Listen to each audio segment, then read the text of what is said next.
Alright, what's going on, you guys?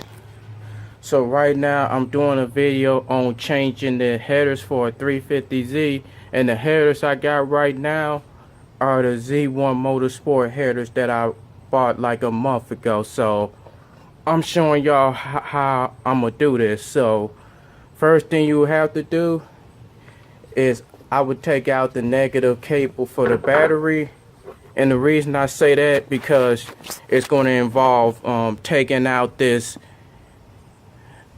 intake tube, and also the cable for the MAV sensor. So yeah, for the passenger side, what I had to do, I had to move this wiring harness out the way, move this clip out the way, and then there's another clip down the bottom. Let me see if I can get it.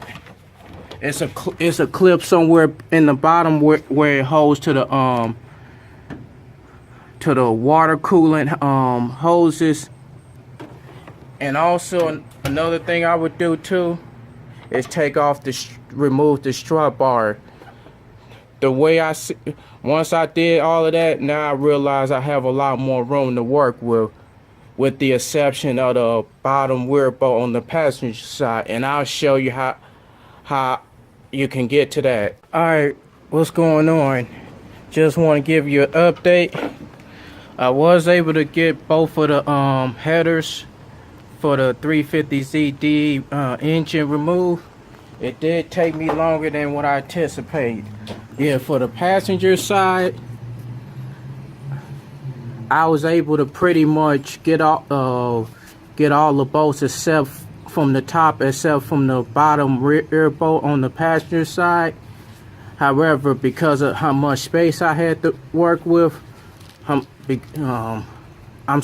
cramped the space with this hardline coolant hose, it took a combination of a deep socket and maybe a swivel joint, like I'm gonna show you in a second.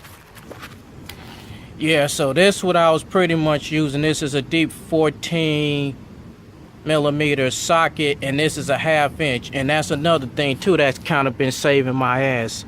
It's this flex head ratchet, and that's how I've been able to break all the bolts loose on both the passenger and the driver's side.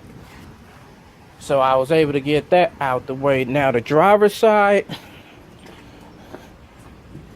what I had to do was one of the bolts down below. If I could show you, let me see if I could find it. Let me see. I think it's this bolt right here. Initially, I was able to fit a socket in, the deep socket, but the issue is the compressor was in the way. So what I had to do was I first loosened up that tension bolt, and then I loosened up another bolt that's underneath that tightens the belt and stuff. So I loosened that, and then it's 3 14mm bolts, broke them loose, and I was able to yank it out of yank this out of the way. So and I was able to pretty much break all these bolts loose. So I want to show y'all something else too in a second. Okay, so this is the reason why I'm switching it to the headers on the new headers on the right. That's the Z1 Motorsport headers that I'm planning to install, and that's the factory ones I just removed. And I want to point out a couple of things, really 3. First off, you could tell that the factory DE manifolds are on equal length.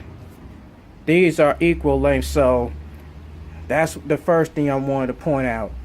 The second thing is how the pipes merge together. Like, this is the Z1. Look how smooth that merge just compared to, let's say, the DE manifolds. If I can even get a good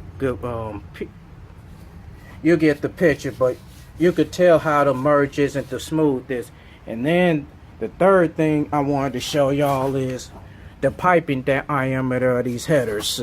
So if you could look right here, let me see. Oh shit. Yeah, if you could look right here, let me show you something right quick. So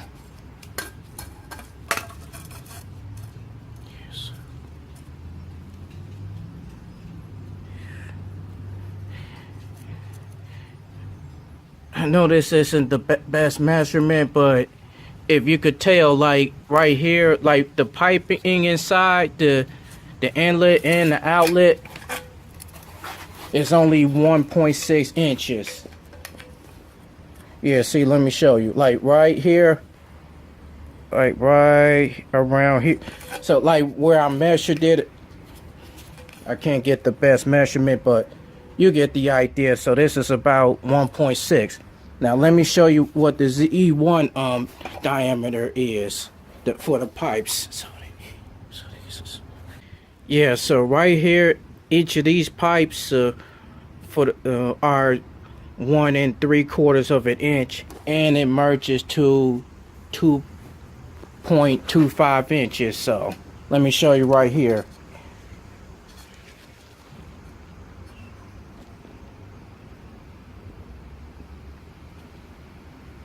Around that. So usually with the Z1 headers or other headers like the Tomei headers, Steelins, or even DC,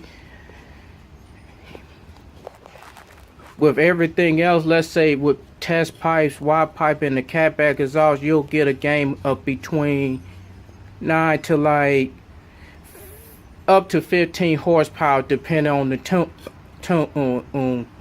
And also you'll pick back some of that torque, especially if you're running test pipes. One thing I will point out is, for anybody that's already got test pipes and stuff like that, like other exhaust mods, just keep in mind you might have to get this car retuned, and I'll explain that in another video. So I'm just taking a little break, and after that I'm going to install these new headers. Oh, and I forgot to also mention this too. If you notice the color of these headers, and this usually the Z1 headers will come in the silverish type, you know, like stainless steel, but I took it to one of them the shops called Local Performance Coating, and got these heat treated it for at least up to at least 1800 degrees. And here's why I decided to do it. First of all, it's for corrosion resistance. That's one of the reasons. And also the second reason, I've heard stories about people going with aftermarket headers, let's say without heat shields and stuff, and usually they'll without any type of coating or wrapping, these headers tend to increase the engine temperature by a significant amount. So that's the other reason why I got it treated.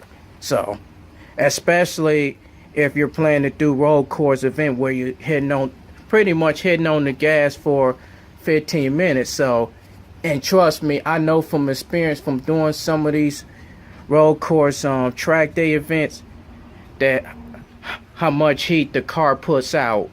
So later.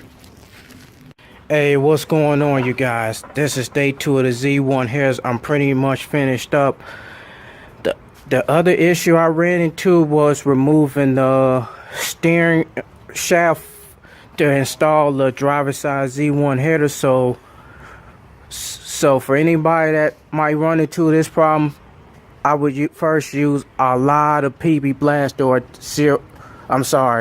WD-40, and then what really saved me, it's another thing I would use too, is a ball joint fork, and then get a big sledgehammer and whack it, and it should come loose. It's going to take a few tries, but hopefully you'll be able to get it off. So I'm about to start the engine in a moment.